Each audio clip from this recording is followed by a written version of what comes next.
Bonjour à tous. Aujourd'hui, nous fêtons l'indépendance nationale grecque. Que voilà devient un mot pour tout un establishment politico-médiatique européen. L'indépendance et la nation.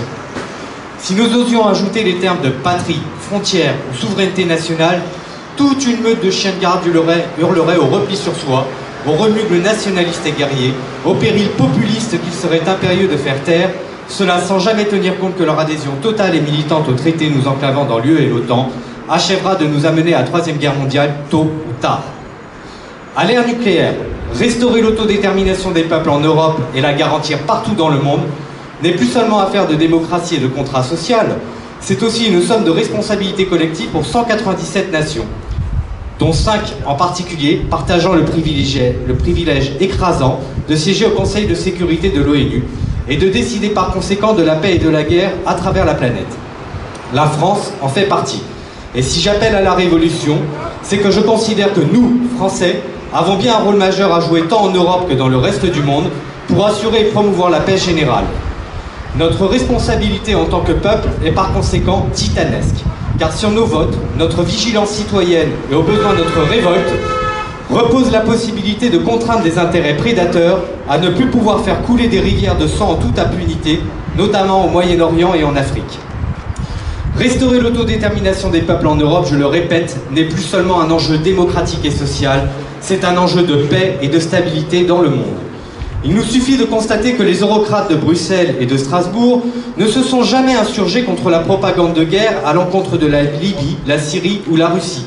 Bien au contraire, ils y ont plus que contribué. Lorsque l'Allemagne et le Royaume-Uni ont conspiré contre la Serbie et entraîné la France dans cette guerre illégale contre une nation amie, l'UE, qui était déjà existante, n'a pas fait part de son indignation. Les eurocrates qui plébiscitaient la révolution de couleur Euromaïdan en Ukraine soutenaient aussi, et cela sans complexe, des milices néo-nazis qui se sont accaparées des pouvoirs extrêmement sensibles dans les structures de l'État ukrainien. Aujourd'hui encore, malgré le massacre d'Odessa du 2 mai 2014, le référendum des Criméens et la volonté de la junte ukrainienne de mater la résistance au Donbass par des balles, missiles et obus, les dirigeants européens s'affichent sans complexe avec les bouchers de Kiev. La Russie, puisque les USA et leurs supplétifs européens l'exigent, doit rester l'éternel ennemi de l'ouest de l'Europe, au lieu d'être notre allié la plus rationnelle pour échanger avec le reste de notre si vaste continent. On nous martèle que la construction européenne a permis de garantir la paix depuis la fin de la Seconde Guerre mondiale, alors prenons un peu de perspective historique pour juger de la valeur de cette affirmation. La guerre de Crimée en 1853 et les guerres de 1914 et 1939 furent toutes des conflits entre États coalisés par traité. Elles ont ensanglanté l'Europe, à l'exception notable de la très neutre et résolument indépendante Suisse. Que pouvons-nous dans ce cas déduire des traités d'alliance militaire entre les nations, si ce n'est qu'ils sont le plus formidable mécanisme d'entraînement à la guerre généralisée, là où l'absence de telles conventions garantit par avance l'isolement diplomatique de celles et ceux qui nourrissent des accents guerriers. Les peuples doivent impérativement être libres de refuser la guerre et même la contraindre par tous les moyens possibles. L'une des façons pour les Européens de nous en prémunir, c'est de sortir de l'UE et de l'OTAN au plus vite. Mais puisque les félons qui gouvernent nos pays s'y refusent obstinément, ce sont désormais des affaires politiques qui ne concernent plus que les peuples eux-mêmes et non plus ceux qui se disent être nos représentants. Concrètement, mes propositions n'ont jamais varié en 7 années d'activisme et sont transposables à tous les pays de la zone euro. Décrocher les drapeaux européens des écoles et mairies, comme d'autres avant nous ont décroché des drapeaux nazis et soviétiques pour défier l'ennemi. Franciser la monnaie en adoptant le mot franc sur nos billets de banque, ça n'est pas illégal et c'est une façon symbolique, virale et gratuite de restaurer notre souveraineté. S'il faut prendre la rue, alors prenons d'assaut les grands médias publics. Occupons leurs abords pacifiquement, mais soyons là tous les jours pour que de quelques milliers pour commencer, nous devenions des millions à faire valoir notre colère contre la censure. Ne restons pas devant nos écrans.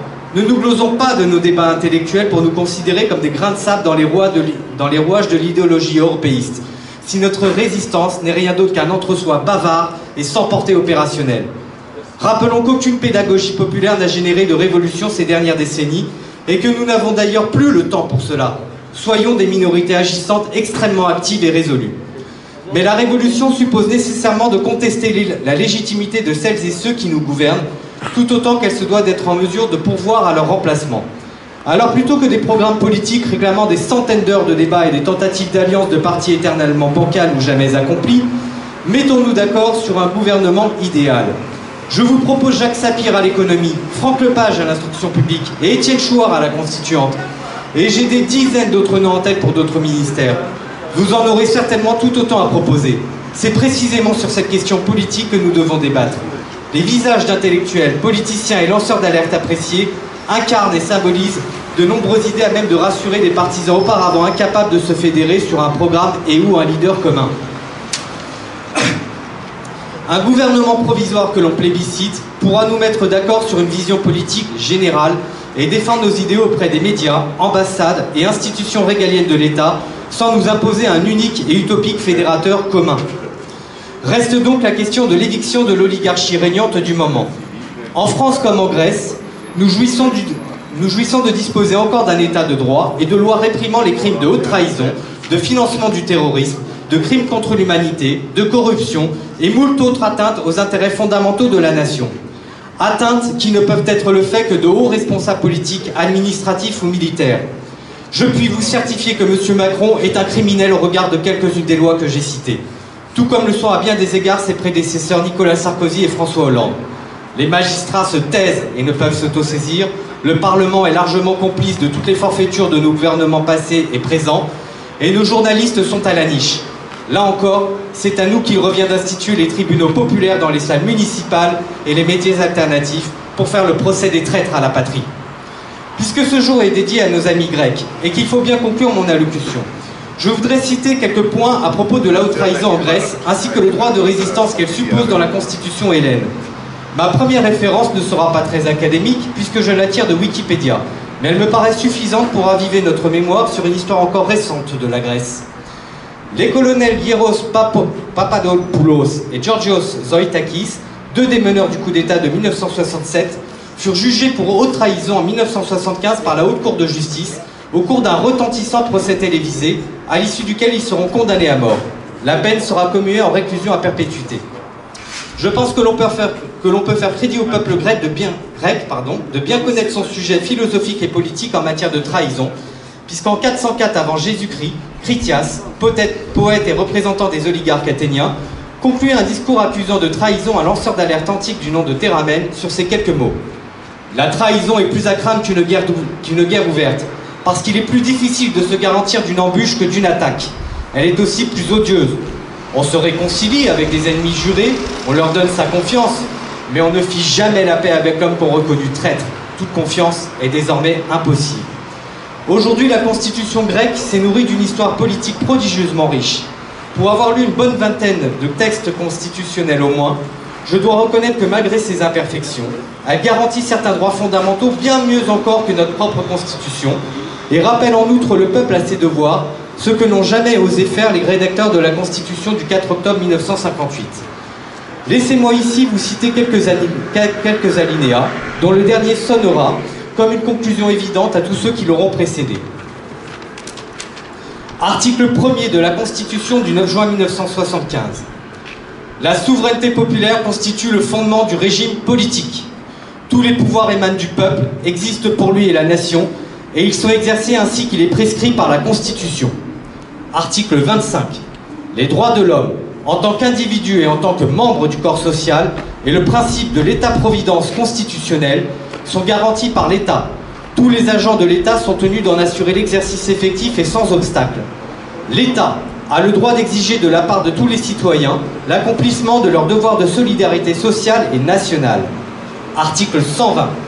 Le respect de la Constitution et des lois qui y sont conformes, ainsi que le dévouement à la patrie et à la République, constitue un devoir fondamental de tous les Hellènes.